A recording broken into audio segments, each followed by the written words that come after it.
आप देख रहे हैं फतेहपुर हलचल यूट्यूब चैनल। मैं हूं रमेश मोहन शुक्ला। मुझे विश्वास है अब तक का आपका दिन शुभ रहा होगा। आप स्वस्थ होंगे, सानंद होंगे और प्रसन्न होंगे। साथियों, कल डॉक्टर अंबेडकर की जयंती धूमधाम से मनाई गई। उसके पहले राणा सांगा की भी जयंती आगरा में धूमधाम से मनाई गई। इन दिनों एक यक्ष प्रश्न चल रहा है सभी दलों के बीच में। जैसे आपने पहले एक एडवर्टाइज सुना होगा कि देश में क्या चल रहा है, दूसरी तरफ से जवाब आता है फाग चल रहा है। उसी तरह आज यदि पूछा जाए कि देश में क्या चल रहा है, तो जवाब आएगा कि देश में धर्म और जात की राजनीति चल रही है।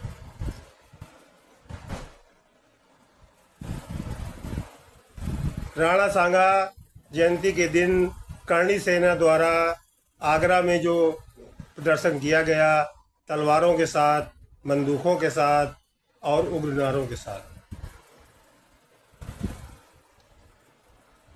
उसके बदले में सपा सुप्रीमो अखिलेश ने आज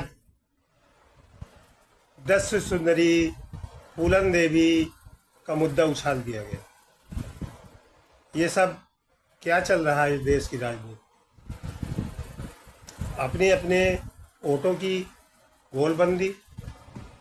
यदि भाजपा हिंदू मुसलमान के नाम पर वोटों का ध्रुवीकरण करना चाह रही है, तो दूसरी तरफ विपक्षी दल जातियों की राजनीति कर जातियों की गोलबंदी करने में लगे। और ये हो सकता है कि कुछ समय के लिए, कुछ दिनों के लिए कुछ राजनीतिक दलों को उसका लाभ मिल जाए, लेकिन ये देश के लिए सर्वथा घातक होने वाला। माहौल ठीक उसी तरह बन रहा है जैसे 1945 और 46 में बनना शुरू हुआ, और उसका परिणाम अंततः देश को विभाजित होकर देना पड़ा। वही स्थिति क्या फिर से लाई जा रही है, केवल क्षुद्र सत्ता के स्वार्थ के लिए? ये सोचनीय है और विचारणीय है। आगे आना होगा उन तथाकथित बुद्धिजीवियों को जो अपने आप को राजनीति से तटस्थ मानते हैं।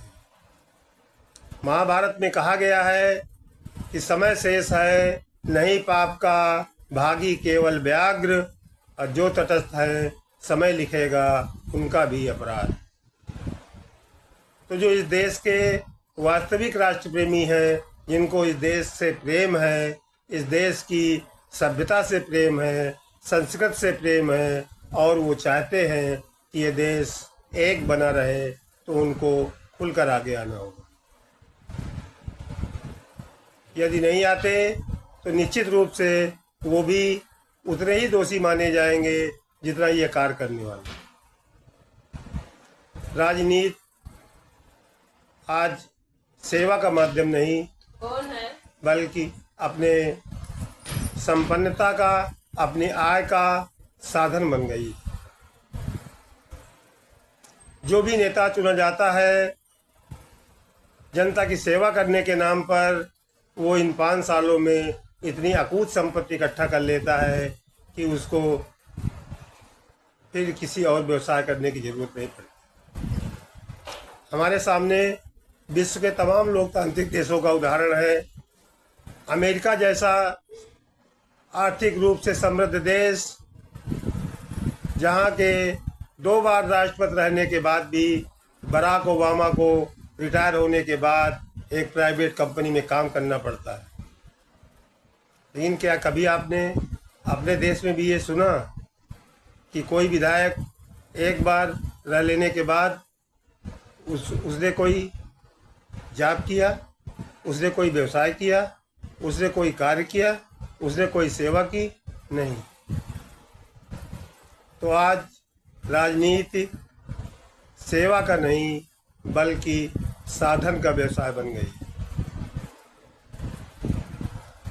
और इसी साधन और संपन्नता को पाने के लिए हर दल का नेता, हर दल अपने अपने वोट बैंकों की मजबूती के लिए इस तरह के मुद्दे उछालता ही रहता।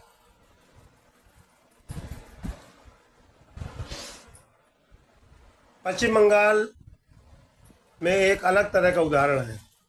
वहाँ हिंसा चल रही है, कभी मुर्शिदाबाद, कभी किसी ज़िले में, और जिस तरह की बीभत्स हिंसा वहाँ हो रही है उसके लिए केवल पश्चिम बंगाल सरकार को दोषी मान लेना ये उचित नहीं। लगभग जो काम पश्चिम बंगाल सरकार कर रही है वही कार्य उत्तर प्रदेश सरकार कर रही है, वही कार्य महाराष्ट्र सरकार कर रही है। फिर क्या अंतर बचा? और केंद्र में बैठी हुई 56 इंच की सरकार कोई कदम नहीं उठा रही, जबकि हमारे संविधान ने केंद्र को धारा 356 के रूप में वो शक्ति प्रदान की है कि यदि किसी राज्य में वहाँ की प्रशासनिक व्यवस्था, वहाँ की कानून व्यवस्था राज्य सरकार की क्षमता से परे हो जाए तो केंद्र वहाँ पर धारा 356 का प्रयोग करके राष्ट्र प्रशासन लागू कर सकता है। फिर केंद्र की सरकार क्यों चुप है पश्चिम बंगाल के मामले में? क्यों चुप है उत्तर प्रदेश सरकार के मामले में,